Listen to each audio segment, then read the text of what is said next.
I've learned a lot of things. Number one, everybody, Jewish, Muslim, Palestinian, Israeli, they're all passionate about their point of view.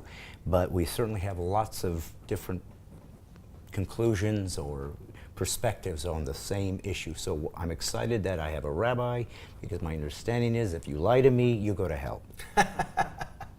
So I know you have to tell me the truth. So I'm going to allow you as an expert on this to help me try to put this together with all the pieces that I've been hearing from people. So I think what I really wanted to start with, because you should know this region, because this is a big conflict and a leverage point I'm finding, is precedent to the land. Right. We're talking about historically. I am a Christian, so I was always taught Israel, God gave to the Jews, I better take care of them or I'm in trouble, I come from this people. Palestinians see themselves as actually predating Israel, or Jews. So help me, please. Sure. What's the history of Palestinians? What is the truth about this race or this region that got the name Palestine? First, I have to say I'm a rabbi and a historian, so oh, I can synthesize good. it too. So you're a double genius. Okay. Double genius, no, but I wear two hats. So it's okay. good. I like synthesizing both. So, like you said, there's no shortage, by the way, of a passion and emotions. What there is a shortage of facts. Well, and that's what I'm trying to find. And that's really the issue. And ignorance is the greatest, is the greatest enemy of truth going on here. That people don't know the information, but they're very passionate and they scream and yell. But there's certain facts. Like when I speak, I just deal with facts. I tell people, show me something that I've said that's incorrect. We've had going on in Israel and in the Middle East for the last 30, 40 years is a rewriting of history. Okay. And it's really ripping a page out of Dr. Goebbels, Hitler's propaganda minister's idea of the big lie. That just say things that are outrageous, like the earth is flat, the moon is made of blue cheese, there never was a Holocaust, Zionism is a creation of Jews who lived in Eastern Europe, and there's only a Jewish state out of guilt, European guilt for the Holocaust, and it's done at the expense of the indigenous population, and so on and so on and so on. The reality is, you said correctly, the indigenous population in the land of Israel, to be fair, would be Canaanites. It says right in the Bible that Israel conquered Joshua. God gives the land to Abraham, but when we actually physically conquered the land about 3,300 years ago, which is the time of the book of Joshua, the indigenous population are Canaanites. In theory, if there were Canaanites still around, maybe they could make a claim in the international court system that they're the indigenous, but they're not here. The Jewish people have been in the land of Israel for 3,300 years. And we had a first and second commonwealth that was 840 years long, first and second temple. Because of external circumstances, revolts, the revolts being crushed, exiles, dispersion under the Romans especially, we lost the land. We didn't want to leave, we were forced out of the land. We never gave up on the land, we were just in no position to actually be there, and over the period of time of 2,000 years, you had the Romans come, then the Byzantines come, then all kinds of Muslims, Umayyads, Umayyads, Fatimids, Mamluks, Seljuks, Ottomans, finally the Turks, and then the British show up. It came first full circle 2,000 years later when the Jewish people came back. But the notion that the Jewish people are somehow the newbies here in the land of Israel is, of course, ridiculous. And an interesting story I love to tell, David Ben-Gurion, who was the leader of the Zionist movement and the first prime minister of Israel, and by no means was he a religious man, although he knew his Bible very, very well, and he knew his history very, very well.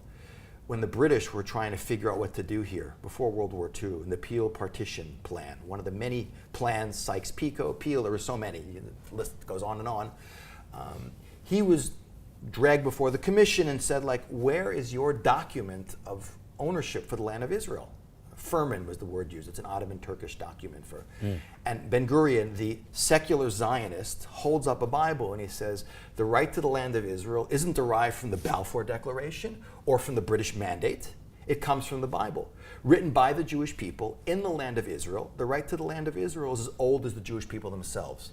Now, he's not making a religious argument. He's not saying God gave us the land. You couldn't make that argument. He's saying a straightforward historical argument. That the Jewish people have been in the land. By the way, it doesn't stop the other side from saying openly, I can show you quote after quote.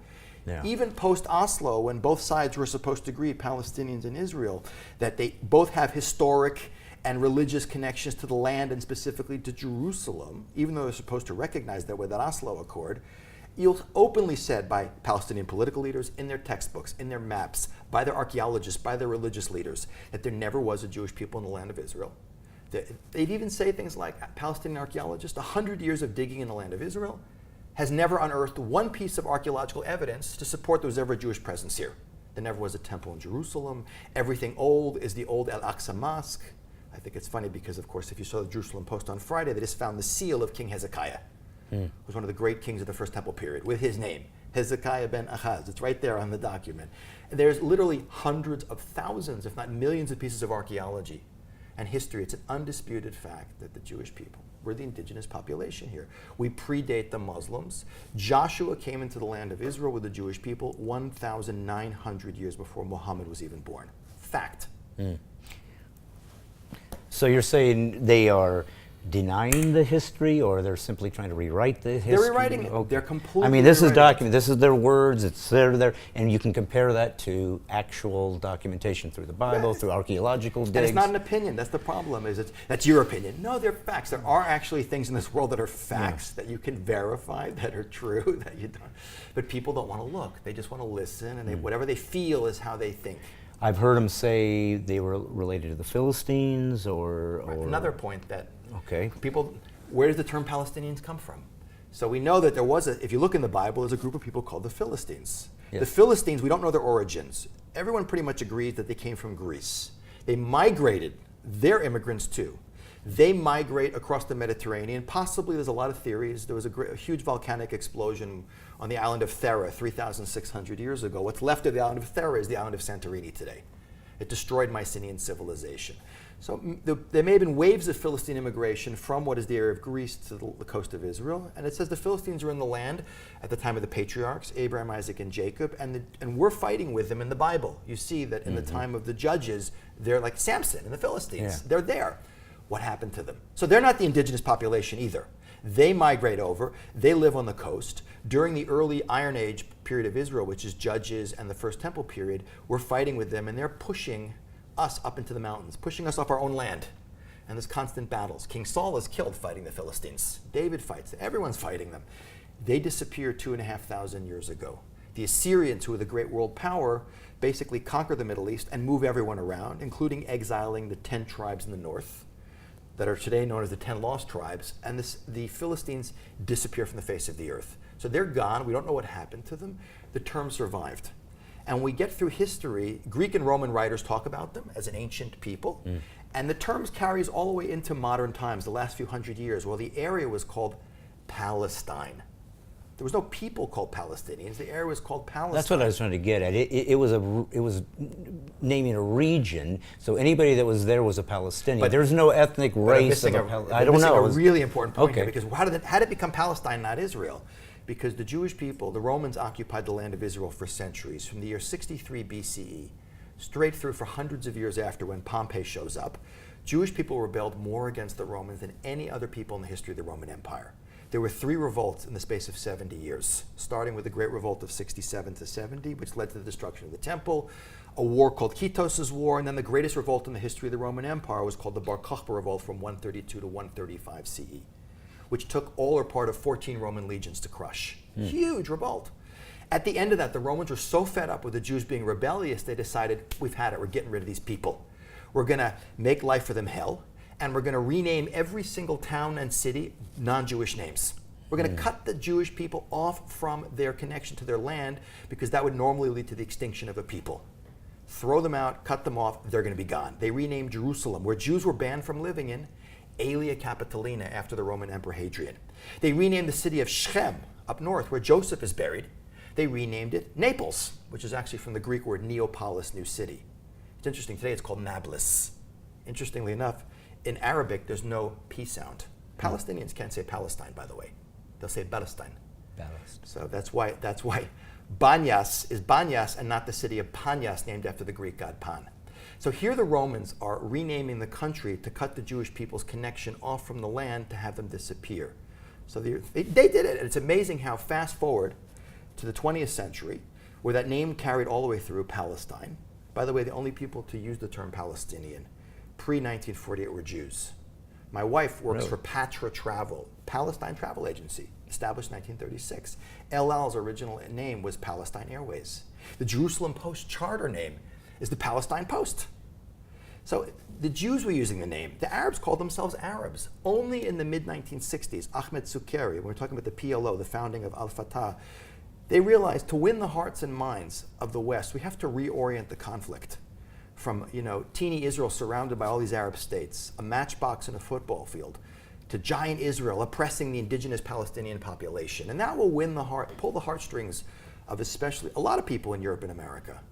So they took the term, and now they've rewritten the history to the point where they're the indigenous, we're the foreign occupiers. Everything is upside down, and none of it has to do with reality. So when they tell me stories about my mother was moved from her home, pushed out, she couldn't go back, she thought she'd be back in a couple weeks or whatever, did those stories happen to them? And what does that mean? I'm from the US, I'm just a regular guy, and so you feel sympathy for that. I mean, a guy gets pushed out of his house. So I don't understand. Tell me how that works, or what happened exactly. Well, first of all, number one, it's definitely true that Arabs were thrown out of their homes. Okay. But it's a byproduct of a war called the War of Independence, which only started because basically the UN votes November 29, 1947, to partition that area that the British then had before and after World War II into two separate areas, an Arab state and a Jewish state, with Jerusalem being internationalized. The pre-state government of Israel accepted it. The Arabs rejected it, started basically attacking the Jews all over the land. And as soon as the British left, 5 Arab armies declared war and invaded to destroy the Jewish state before it even came into existence. That's the War of Independence. Is Israel's longest. It was 600,000 Jews against 45 million Arabs. Israel's longest and most costly war, where 6,000 Jews were killed, by the way. Had the Arabs accepted it, what would have been born along with Israel in 1948? An Arab state, I don't know what it would have been called, and a Jewish state. Because they rejected it. It wasn't the first time they rejected it. So that was offered right off the bat. Right, and as a consequence of that, by the way, first of all, there were definitely, many of the Arabs moved out because the invading Arab armies said, get out of the way, so you're going to be in a combat zone, we'll kill all the Jews, drive them into the sea, and you can move back in and take all their stuff. Some of them were definitely forced out. I'd be lying if I said that the Israeli army didn't remove Arabs and even destroy Arab villages, especially ones that were being used to launch attacks against places like the Jerusalem-Tel Aviv highway. So there was definitely an Arab refugee problem caused as a byproduct of the war that they started that never had to happen had they accepted a Jewish state. But we also forget another point.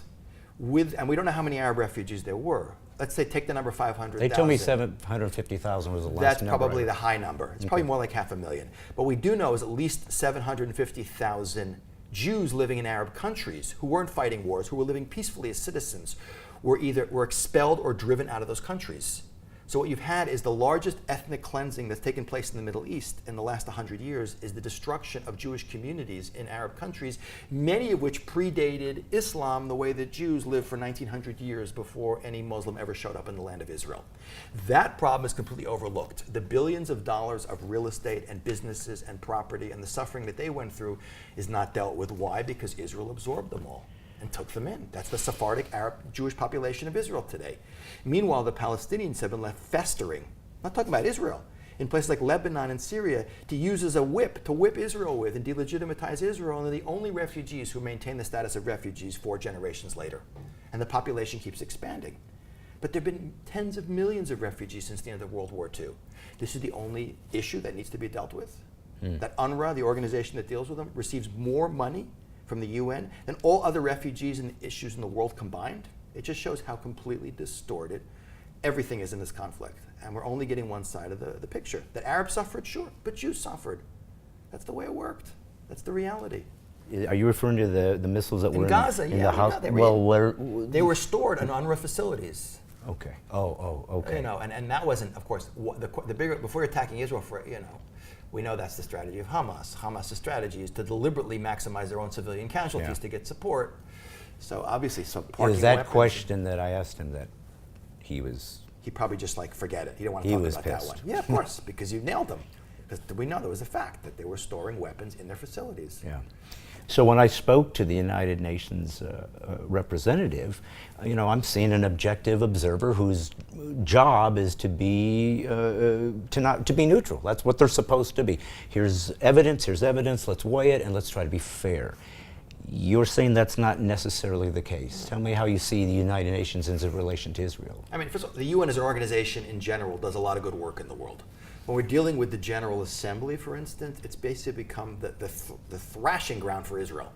People don't appreciate there have been more UN resolutions condemning Israel in the last 35 years than every other country in the world combined. There's a day automatically every year in the UN when they automatically, it's tabled, even if no one tables it, 6 anti-Israel resolutions. The UN Human Rights Council gets together and immediately at every session always begins by condemning Israel, automatically. So the UN is not an objective player in the Middle East at all. What do they have at stake? Why would the UN? The UN is it's a body that votes based on the countries of the world. I think there's 192 states in the UN. Overwhelmingly, those states vote in favor of the Palestinian issue. Either Arab states themselves, which are a significant number, and other countries, many in the third world, which will automatically side. There was during the Cold War, it was like a given that the Soviet Union, the Communist bloc, the Arab non-aligned states, India, that shifted somewhat. But and out of residual guilt for the Holocaust, Europeans tended to be more neutral. Now they basically abstain. And like I always say, if the UN were to vote today to create a Jewish state, they did vote November 29th, 1939. They voted 33 to 13. Excuse me, November 29th, 1947. They voted 33 to 13 with 10 abstentions to create a Jewish state. If the UN were to vote today, there's no question there'd be nothing close to a majority to create a Jewish state. You'd have the US, Micronesia, and the Marshall Islands voting for Israel. Canada maybe when Stephen Harper was prime minister, now he isn't, so I doubt it would happen. Australia possibly. And everyone else would abstain in Europe because they still feel a little guilty about the Holocaust, and the rest would be clearly against. So in general, when we look at the UN's treatment of Israel, the notion that it's an international body and it's going to be fair is absolutely not true. And all you have to do is look at the voting record to see that. When you deal with UNRWA, which is the specific UN organization designed to deal with Palestinians, and I'm sure many of the people who are watching this aren't aware that the UN has one general organization to deal with all refugee issues in the world. Only the Palestinians have their own unique special organization separate for them that gets more funding than every other refugee issue in the world combined from the UN's perspective, which already shows you the disproportionate attention being lavished on the Palestinian issue, which is far from the greatest human rights issue in the world. But UNRWA employees, if you look in places like Gaza, are overwhelmingly from the population of Gaza. These are not people who are objective. And we saw, again, the Gaza war was a complicated conflict. There was asymmetrical warfare with the Hamas hiding their weapons in any number of civilian locations to deliberately try and get Israel to attack them, to maximize civilian casualties, to get Israel to be condemned and get more sympathy for the Palestinians. But there were numerous occasions, especially one where missiles were being stored in UN facilities. And they were like, we're so shocked. Of course they knew it was there. And it's obvious that they know what's going on. Whether they feel they can't do anything about it because they're in Hamas territory and it's a danger, but whatever it is, just the notion that whatever they say is objective is simply not true. You're getting a very slanted opinion when you're getting UNRWA's opinion on anything. Now, as a historian, I'm certainly no expert in this type of stuff, but it appears to me that usually when someone wants a country, it's usually because they want the resources or they want access to whatever that country can provide. It's not animus towards the people in the country. So would they be alleging that really what they really would want, or would you think of it as Israel would want to be owned by or overtaken by an Arab country for the power of the land? Or is there something more involved with the people? Because that's what historically, it's hard to deny anti-Semitism that has happened for thousands of years. I mean, you see what I'm saying? What normally drives a group to come over and want to take over a country? Sure. Well, ethnic cleansings are involved primarily with get rid of the people so we can take their land. We've seen a lot of those going on with the Hutu and the Tutsi. In Rwanda, we saw it in the micro-nationalist wars that took place in Yugoslavia after the Serbians and the Bosnians. They're killing each other because they want to get rid of the people so they can have the land. Here, they want the land, but they want to get rid of us also. Lucy Davidovitz, who was a historian, wrote a book called The War Against the Jews about the Holocaust, and she said something really interesting. She said that the Holocaust is really unique, and the term genocide, which was coined by a Polish Jewish refugee in 1944, his name was Dr. Raphael Lemkin. And the only real correct use of the word genocide is really the Holocaust. I'm not trying to say which is better or worse, but everything else is an ethnic cleansing. It's a means to an end. We're killing the Hutu because we want the territory. We're killing the Bosnians because we don't And want they're the Muslims. ones in the territory. And, yeah, could have they're been there. anybody. But look at what Hitler was doing is we're killing the Jews because they're Jewish. They're not doing anything wrong. They're not being rebellious, revolting. Even the Armenians, what the Turks did to the Armenians, which was horrible. In 1915, it's the 100th anniversary of that. I mean, it was an ethnic cleansing. The Armenians rebelled against the Ottomans during World War I. We got to crush the rebellion. We don't want these people on the territory. Let's get rid of them. And they killed 1.5 million of them. It was an ethnic cleansing. Here, it's about the inability of the world to be able to accept Jews. Yes. And certainly Jews on their own piece of real estate. Yeah, yeah. And we know the Middle East crisis, I mean, the simplest way to say these things, and sometimes the simplest things are the best, is we got to get rid of all the smoke screening, all the nonsense and lies, Palestinians this, and recognize that it has nothing, it's not an Israel-Palestinian conflict, it's a conflict the Arab world has with the Jewish people and the Jewish state. And it's never been about the creation of a Palestinian state, which again, fact, I can show you multiple examples. Israel has offered it, the Arab world has rejected it in 48, in 67, in 2008. Every single offer made, they reject. It's about the Arab world's inability to accept a Jewish state of any size. Which, by the way, has much more to do with the Islamic worldview of the inability of having non-Muslims living in the heart of an Arab world, even if the original inhabitants were Jewish. But that's a much bigger discussion, which you can't even mention today, because it's not PC to talk about what Muslims believe. Which is really important to understand. I always say if you want to be politically correct, no one's going to get insulted, but then you miss the whole point. You're not getting the message, you're learning the truth. Right, right. Well, and that leads to another point when you talk about people and ethnic cleansing. You're talking about bigotry to a certain degree. So one of the words that I think is used, and as a comic, I know the power of words, because whoever controls the words basically controls the culture, because you create the narrative. You decide what stories that will be told and have to be accepted. So let me start with this, again, as your expertise as a historian. What is, by definition, apartheid? Let's just start with that so we know what we're dealing with. Well, first of all, you're making a very good point. If you're going to use words, you have to know what they mean and define them. Apartheid was a specific system of government created by the South African white minority government to keep who were the indigenous population. If you know the history of South Africa, it was primarily Dutch farmers settled in South Africa. British came in also, there's a British population there too. But this was a white minority government, about 10% of the population, which kept itself in power by disenfranchising the black majority. So it's institutionalized inequality of a minority that was not indigenous against the majority. That you want to transfer that over to Israel's treatment of the Palestinians is flawed completely for a number of reasons. A, like I said before, the indigenous population of the land of Israel are the Jewish people. B, the Jewish people are the majority population. And C, and people don't get this either, that Israel is 20% Arabs. Everyone thinks the Arabs are all living behind barbed wire and fences. As a byproduct of a war we didn't start called the 1948 war, there was a line drawn called the Green Line. And two countries that had no right to be in here seized pieces of territory. Egypt seized the Gaza Strip, and Jordan seized what everyone calls the West Bank. I don't like that term because it means everything from the Jordan to the coast of Israel. Call it Judea and Samaria, call it the disputed territory. By the way, there were no UN resolutions condemning Jordan for illegally occupying territory it had no right to from 48 to 67. But Israel itself, within the internationally recognized boundaries of Israel, is an Arab population, Israeli Arabs. People are shocked to hear that.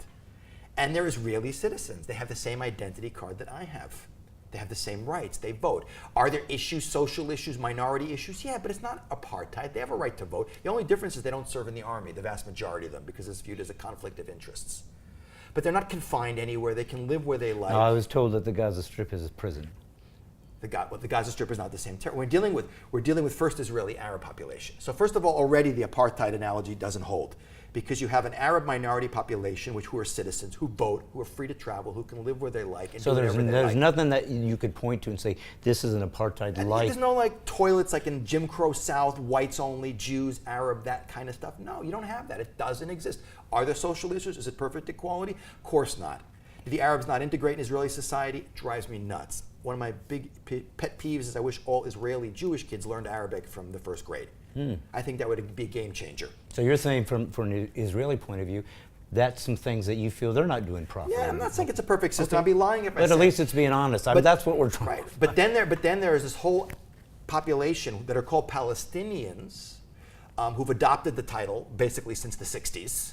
They want to call themselves Palestinians, fine. Just don't claim you're this ancient people who've been like from the Philistines, just not true.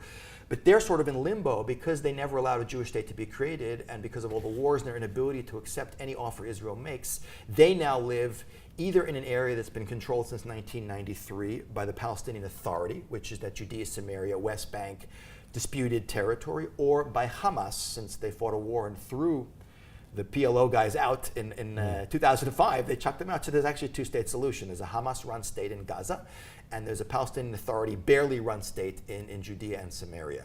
These people have been in limbo, and since 1948 they're in limbo until today, and it's not Israel's fault, certainly not. And they're being cynically used by the Arab world. They are definitely being kept behind a security barrier which was constructed during the Second Intifada. The first Intifada was in 1987. The second one started in the year 2000, where it was just suicide bombings everywhere. I personally know 6 people who were killed in suicide bombings in between 2000 and 2003. That's a lot of people. You go ask Americans, you know anyone killed in a terrorist attack? No way. 6 people killed. Israel's a teeny country. So as a consequence of the Palestinian Authority's failed attempt or deliberate incitement of their population to attack the Jews, Israel built a security barrier whose job it was to basically impede the free flow of terrorists into Israeli cities where they're blowing themselves up on buses and restaurants every week. So it was a defensive measure. So does it inconvenience the Palestinians? Absolutely. By the way, you always see the pictures of the 40-foot high concrete wall. That's 3% of the security barrier. Fact, 97%, and it's not even built around everywhere yet. It still isn't completed. 97% of it is a chain link 10-foot high fence with electronic sensors designed to light up if someone cuts or crosses it to keep infiltrations out. So while the vast majority of the Palestinian population are probably not interested in blowing themselves up, although they don't love Israel, every country's first priority is the security and safety of its citizens. So if it's a question of inconveniencing our Palestinian neighbors versus having my children be blown up on a bus, what person in their right mind would say no barrier? And by the way, the barrier is not the only thing Israel does, because static defenses don't work. Ask the French in the Maginot Line in World War II. Look how well that worked. Israel is constantly going in proactively into Gaza, into not the Gaza so much anymore, they can't go in, but into places like Jenin and even and Hebron, and taking the terrorists out, arresting them, because you have to be the best defense is a good offense. But without that, there would be every day bombs blowing up, people getting killed. Israel would be completely a non-functioning state. So is it a problem? Is it inconvenience? Absolutely. But is it Israel's fault? No way. I was told, though, that those in Gaza don't have access to come and go, so they can't get products, they can't get resources. So it essentially causes them to be incapable of rising above their circumstances, and that it's blamed on Israel because you won't allow them to interact with the rest of the population. Is that true? Well, first, there are other crossings. And their main crossings are supervised by the army. By the way, even during the war, Israel was sending in literally tons of, they were supplying, first of all, they supply electricity directly to Gaza, the Israel Electric Authority. The Palestinians owe hundreds of millions of shekels in unpaid electric bills. Even during the war, they were sending in trucks with fuel and trucks with supplies and food. That they limit the flow of things like concrete and metal, which could be used for construction, because it's also being used to build one of those 36 tunnels which were created to launch a massive mass casualty attack on Israel. That thank God those 3 kids were killed and triggered the war. Thank God those tunnels were discovered. Otherwise, probably during last high holiday season, hundreds of Hamas fighters would have poured into Israel and slaughtered maybe thousands of people. It would have been the biggest bloodbath of terrorism in human history. So there is a crossing that if the Palestinians behave themselves, everything would flow in freely.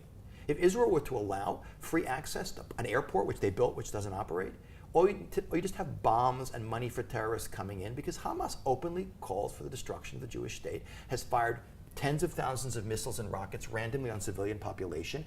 No country in its right mind would ever allow that. If the Mexicans fired rockets into Texas, forget the U.S., Texas would declare war and invade Mexico, and there'd be no UN resolutions. By the way, you never hear, and people don't even know this because people are so ignorant, that Gaza has a border with Egypt. Why aren't there protests against Egypt? They could be opening border crossings. The Egyptians don't want any border crossings because they don't want the Hamas guys interacting with the Muslim Brotherhood guys in Egypt and causing more trouble there. But because it's Arabs doing it to Arabs, the same way Assad kills over 250,000 of his own people, no one cares. Which shows the lopsided, warped moral compass of most of the world. The entire Middle East is melting down. Thousands of people are being killed, and only Israel, what Israel's doing. Meanwhile, Israel's using super expensive precision-guided weapons, including these, the missile system used, the Iron Dome, which made Israel survivable, and you could have a normal life during the last war. It costs like $40,000 per missile to shoot down a $300 Katyusha rocket. Because we value our civilian population. We go into, when we're attacking Gaza, they're using precision-guided weapons. They're dropping leaflets, using text messages. We're going to blow up a building, evacuate it. What army in the world behaved like Israel did, with more restraint than anyone? Assad drops barrel bombs on schools. No one cares. The U.S. accidentally bombs a hospital with Doctors Without Borders. People get a little upset. There was no Security Council resolution. Stuff happens, collateral damage. It all goes back to a much deeper issue going on, which has nothing to do with facts or reality or real human rights issues, but it's hatred of the Jewish people and a complete loathing of the Jewish state. I went to Bethlehem today. Again, as a Christian, that's a significant site. And there were signs that said Israeli citizens weren't allowed to go in there. Sure. Who put those signs up? Was that the Palestinians forbidding?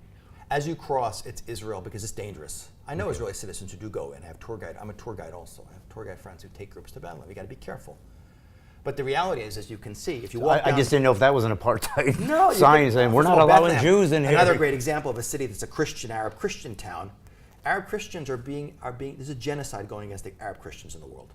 It's unbelievable, they're shrinking. They're shrinking by the tens of thousands. They're being killed and driven out of the Middle East. No one cares. Why? The only because it's not Jews doing it. The only country that has a growing Christian population is Israel. Christian Arab population is Israel. The only place where Christian Arabs are safe is Israel. The population of Bethlehem has dropped by like 80% the Christian population. If you ask them on the street, I'll bet they wouldn't say openly to you. And they're petrified of saying what they really think. Get them on the side with their face blanked out, with their voice hidden, and they'll tell you what's going on in Bethlehem. They'll tell you the hell they're living through, how they're being terrorized, they're losing everything. But you don't hear about that. If Israel were involved in it, you'd hear it immediately. But they're not, so you don't hear anything about it. Is it possible, in your opinion then, that there could still be, this far down the road, a two-state solution? Could it be somehow worked out so that they can have their chance to have their state, get their dignity as they see it, and off we go, everybody's happy, finally peace in Israel? Even though I don't personally believe that a state the size of New Jersey, which would only be 9 miles wide, by the way, if a Palestinian state would be created in Judea and Samaria area, is necessary when they have 22 other states, and you could argue that Jordan is Palestine. I say, and I'm a fairly right-wing guy politically, but I say for real peace, I would be willing to make a real compromise. But I'm not going to give territory to people who want to kill me. And I always say the great lessons of World War II is, number one, only democracy produces real peace and stability. I'm sure almost everyone watching this doesn't know that no democracy has ever gone to war with another democracy in history. Never happened. Because democracy is peace between peoples. The other great lesson you learned from World War II, and we should be learning it, we didn't learn it with Iran, is you don't make deals with dictators. Deals with dictators are not worth the paper they're written on. They'll just tear them up. Neville Chamberlain, 1938, the Prime Minister of England, I hold in my hand the piece of paper which promises peace in our lifetime. And a few months later, all of Europe was at war and 50 million people died. So you take those two lessons and you apply them to the Middle East, not just to Israel, by the way. Look at Iran, the insanity of the world giving radical Shiite Muslim regime, which thinks it's the way to bring their messiah is to unleash Armageddon on the world, nuclear weapons. How crazy do you have to be? But with Israel, for sure, there's no question. Israel has consistently, and I can show, fact, 1948, 1967. Going on, Israel offered after the 67 war, when they tried to destroy us, Prime Minister Levi Eshkol, he said, we'll give you all that territory back. Just make peace with us. The Arab League gets together in Khartoum in August 67, and the famous 3 no's. No negotiation with Israel, no peace with Israel, no acceptance of Israel. And this has happened since then. It happened under Ehud Olmert. It happened under Barak, Ehud Barak, when he was prime minister. He was supposed to sign a deal with the PLO. Arafat openly said it. He said, the day I make peace with Israel is the last day I'm alive. Because another great lesson of history is dictators can only stay in power when they're in a perceived state of conflict. The day the Soviet Union ended the Cold War, it ceased to exist. How do they explain how they're treating their people? There's no freedom, there's no economic development, because that's the other guy's fault. It's America, it's Israel.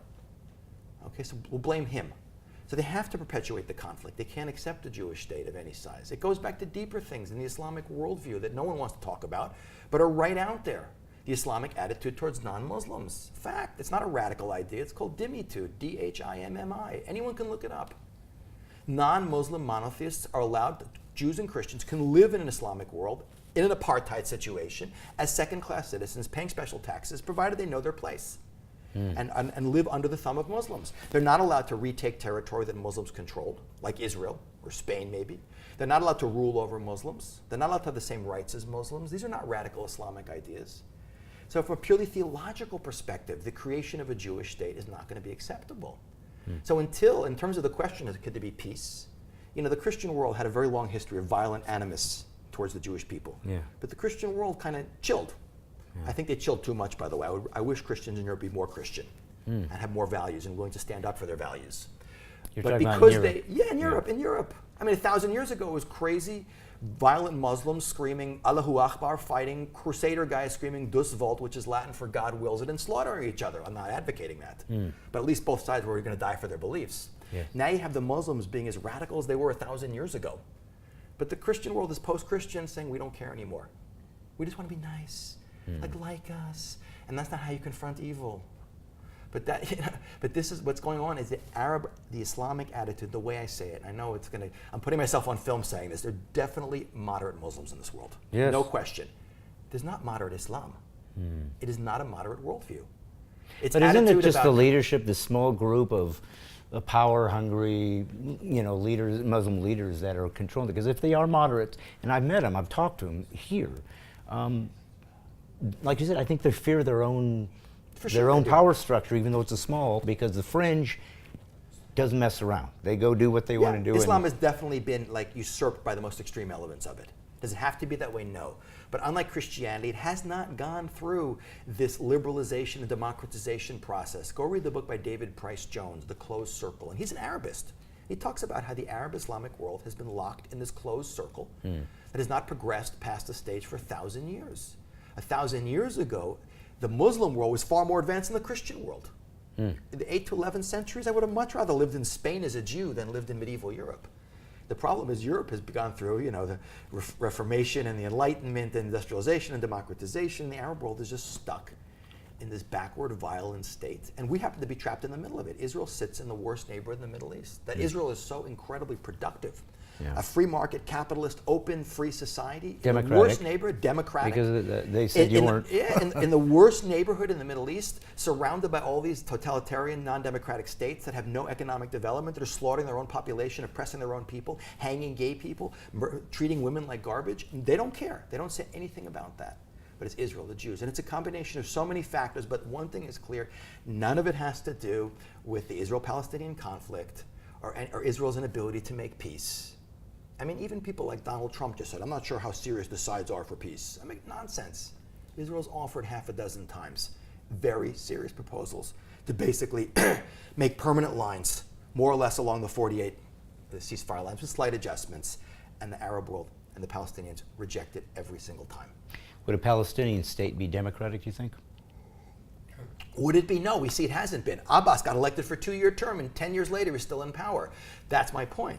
If they were to, I would say, for real peace, when the Palestinian Authority becomes a true liberal democratic society with free speech, human rights, rights for women, and all the stuff we expect from them, then I'll make peace with them. But to do that now is to fail to learn the greatest lessons of human history. You don't do deals with people who want to kill you.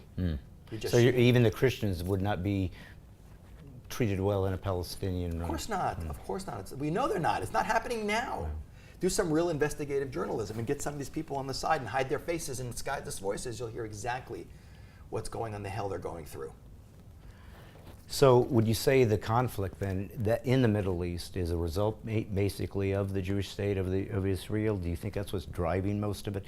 Because that seems to be basically what he told me to ask. So that's the reason I brought that up. Doesn't make any sense as it's coming out of my mouth. But that's the great smokescreen. You have a mainstream American politicians talking about, like the Vice President of the United States, the explosion of settlement. Not only is it the reason for the Israel-Palestinian conflict, which is simply not true. They tried to destroy a Jewish state before there was a Jewish state. Before '67, there were no settlements. The Arab world considers the entire state of Israel an illegal settlement. But it's worse than that. Not only is it not the reason for the Arab-Israeli conflict, it's somehow thinking that what's going on in the entire Middle East has anything to do with the Arab-Israeli conflict or the Palestinian-Israeli conflict. when what's going on in the Middle East, with the Arab Spring that degenerated into the Muslim winter, has everything to do with the interscene violence and hatred between Sunnis and Shiites and different power struggles. The Middle East is so incredibly complicated. If we had a couple of hours, I would explain the whole thing to you. Sunnis and Shiites and colonialism and what's happened since especially since the end of World War II, and the collapse of the artificially created Middle East that the British and the French put together. And it's so many layers of understanding you need. But one thing is for sure, it has nothing to do with the Arab-Israeli conflict. And for Europeans and Americans to think that is really super crazy. A, because it's a lie, and B, because they don't realize that there's a much bigger conflict that people just don't want to talk about, which is the radical Islamic war on Western civilization, where Israel is the frontline state in this struggle, which is supplying incredible amount of know-how and technology and intel to all of these European countries in America. And if Israel were to cease to exist, God forbid, a million times, the whole Middle East would go up in flames, and that jihad would export to the rest of the world much, much faster. So for the Europeans and the Americas to be undermining Israel's security and condemning Israel and not supporting it is sort of like during the Cold War until the Soviet Union collapsed, the US to be attacking West Germany or the frontline states of the Soviet Union. These are the guys right on the conflict line. And the inability to say that and deal with and understand the conflict the way it needs to be understood is potentially fatal, not just for the Jewish state, but for the whole free world and the Western world. And all the Christian world, by the way. I'm going to take a wild shot in the dark and assume you're not for BDS. I'm just throwing it out there. I mean, again, it's just... On so many levels, I'm not for BDS. Okay. So tell me about the reality of this BDS. Who decided to begin to implement this? In my opinion, BDS is a way for armchair liberal people sitting back in America, especially university students, to feel like Americans they're doing started something. this? It's not started just in America. It started okay. in Europe. It's a way for people who are sitting back comfortably, far away from what's going on, to feel like they're doing something. They got to do something. So we're going to deal with it. Now, you notice, by the way, the reason it bothers me is, first of all, that it doesn't really work. And it's completely unfair. There's a lot of, and it's based on things that are untrue. I mean, we see that the Israel occupation stuff is a lie. It's based on a lie, that Israel is somehow wrong in this conflict. And not only that, if you really care about human rights issues and occupation and solving problems, you should be boycotting Turkish products because they occupied Cyprus. You should be boycotting Chinese product, which is half the stuff in the world because they took over Tibet. No one cares about that. So it's focusing on the one issue which really isn't an issue, where the people who are being accused of being wrong are really in the right. And it's not effective, but not only that, it's Israel's supply. I always say boycott Israel, chuck your cell phone in the garbage, and your flash drive, and probably your laptop, and everything else that comes out of Israel that you're using. Okay, you're not going to buy the hummus from Israel. But it's just a ridiculous thing. It's an immoral act, attacking a democratic state, which is fighting for its survival, when you should be, if you really cared about the world, sitting down with a list of, let's see what are the 10 greatest human rights problems in the world. I can promise you the Israel-Palestinian conflict is not in the top 10. But here would be, personally, what I really wanted to know. I grew up in in Indiana, California, U.S., Protestant, Christian boy, good old-fashioned values, whatnot. But this is something that was never, ever a question that I was taught from every church I was involved with, Christian, Protestant. You support Israel. You have to support Israel. It is God's chosen people. Your Messiah came from these people. I know that's not quite the way you see it, but this is what created us and our passion for who we are and what we believe. And we were taught with the very Torah that you cherish, as do we. I will bless those that bless you. I will curse those that curse you. And there was no compromise. It wasn't even something to consider that somehow we should go against Israel. It was part of our DNA. And suddenly, that's beginning to change a little bit in the United States, amongst younger evangelicals, amongst some very well-known and respected leaders and pastors. You're an expert on Judaism, our older brother. Tell the Christian younger evangelicals who mean well and want to take care of people who are in harm's way or whose rights have been violated. Tell them what they need to know about the truth, about why Israel matters and how they should see it as a Christian. Right. It's a great question. First of all, on a theological level, 100% correct. God says to Abraham, I'll bless those who bless you and curse those who curse you. You can literally chart the rise and fall of civilizations and empires by how they've treated the Jewish people. And Jews, by the way, have always been an incredibly positive symbiotic relationship amongst the countries they've lived in the Jewish state. There's no question. So being good to Israel is supporting a people in a country that has produced so much for the world. The list goes on and on. If you had an hour, I'd just give you the class of how much the Jewish people have contributed to the human race.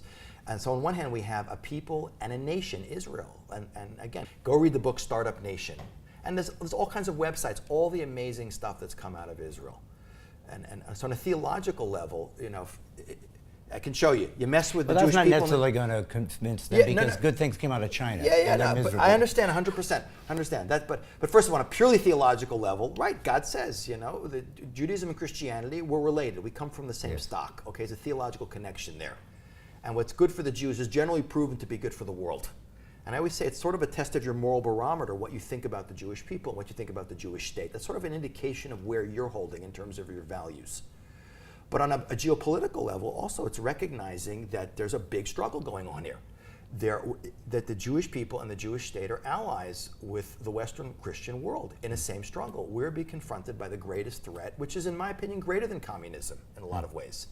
I always thought during the Cold War, you know, as much as I thought the Soviet Union was a dangerous enemy, one thing good about having enemies who are communists, they don't believe in God and a world to come. Right. This is all there is. They don't want to nuke anything. They're not getting anything afterwards. To go and arm people who believe that their religious values trump yours and they want to obliterate you or at best subjugate you, and to give them weapons of mass destruction, and then to go and attack the only people who are fighting in the same struggle you're fighting, and they're your frontline allies. In what is a really big, the ultimate struggle the world is confronting today is suicidal for those people. Well, I don't know that people are correlating the Palestinian issue with Islam, though. Right, but they have to, so the issue is that it really is. The point is to pull back. If you want to microtize it and say it's the Palestinian human rights issue and not recognize, if you're going to focus on that, no amount of information is going to change your opinion. But if you recognize that the Palestinians are the smokescreen and the real issue is a much bigger issue, it has to do with Israel and the Arab world, and it has to do with more than that. It has to do with radical Islamic threat to Western civilization and Israel being the frontline state. But really on the biggest level, and this is what I always say, it has to do with whether you're into truth or not, because it's a package deal. You know, in Judaism we say the words God and truth actually go together. And there's almost a checklist you could make of issues that people who think the same way, whether, be they evangelical Christians and a lot of conservative Jewish thinkers and Orthodox Jews, they'll all check off the same boxes. We believe in a God, we believe in good and evil and right and wrong and absolute truth, and there's certain values in the world that it doesn't matter what you think. And we have a certain idea of what government should be like and what human rights should look like, which come out of the Judeo-Christian ethics. It all comes together. You can't undermine the source, which is your religious values, and the source of those religious values, which is Israel and the Jewish people, and expect those values to survive. And that's the real threat. Even bigger than the physical threat is the moral compass of the human race is at stake, where we're going as a people. Will Herbert is an American Jewish sociologist. In the mid-1950s, he came up with this thing called the cut flower ethics. And he said cut flowers in a vase look nice for a couple days, but because they've been severed from their roots, they wither and die. So too with the values of our Western civilization. Without the life-giving force they get from faith, they're dead. And that's the real issue, which is why you can see in American politics and support for Israel, it's a dividing line between those people who really support Israel, which is the evangelical Christian right, because they have a spiritual, moral, ethical worldview which is in line with the Jewish worldview, and they recognize what's really at stake. And they take on every level, on a theological level, on a values level, in terms of seeing the bigger picture, they take that seriously. And I say that how you think, and this is the real message, what you think about the Jewish people and the Jewish state is very much an indication of where your own faith is and how clear you're on that. I don't know if you would even be able to answer to this, but that's been the one confusing thing about that for me, trying to look at Christians as Christians and similar. Palestinian Christians seem to oftentimes also be the ones that are anti-Israel. So how do they correlate that? I mean, if they're Christians, so not Muslims, what worldview are they going to justify their belief system? Is it about because their family was displaced and that's what they're shooting for? Or is there a larger picture that I don't understand? I'm a Christian, I don't understand what you're doing. Well, what people aren't getting with the issue with dealing with, which is Israeli Christian Arabs or Palestinian Christians, which are the same people, just different sides of the fence, literally, is that you're not hearing it from them straight. That they love the Jewish people in Israel, I can't say they do. Maybe they do, maybe they don't. But what they're not going to do is say it to you openly, because they live in absolute fear. They're stuck between a rock and a hard place. The Israeli Arab population has been Palestinianized. To openly support Israel, there's a priest up north in Nazareth, Gabriel Nadaf. He's an amazing guy who's trying to get Israeli Arabs to drop this issue, be part of the Jewish state. If you get all the rights, join the army, fight for the people who would defend you. The only people defending Christians in the Middle East are basically Israel. So just because you're hearing it out of people's mouths, we have to distinguish between what they're saying versus what they really want to say. And trust me, when it comes to interviewing Arab Christians in the Middle East, and especially in a Jewish state, it's going to be very hard to find any of them besides that said priest who's going to say anything that's going to be openly Israel, because there's in danger for his life if he does. So if you think that BDS is impractical, because I've even heard that some Palestinians would actually suffer more from BDS because a lot of them are working in the places that would suddenly not have money anymore or be able to produce anymore, so they'd actually hurt. But do you think there might be some anti-Semitism involved in this, or is this purely a political gesture because of what they consider oppressive? By the way, it's interesting you say about the BDS movement hurting the Palestinians, things like the Soda Stream controversy. They had a big factory in Ma'ale Adumim, an area that was taken by Israel since '67 war, which the good chunk of the employees were Palestinians who lost their jobs now.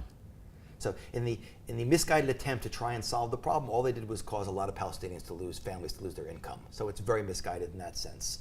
But that's a really important question, because a lot of the people who are involved in BDS and condemning Israel would say, we don't have anything against Jews.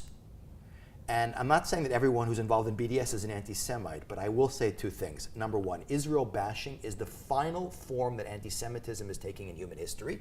Used to be accused of other things like kidnapping Christian babies, using their blood to bake matzah, controlling the world's economy, and poisoning wells. Now it's Israel bashing.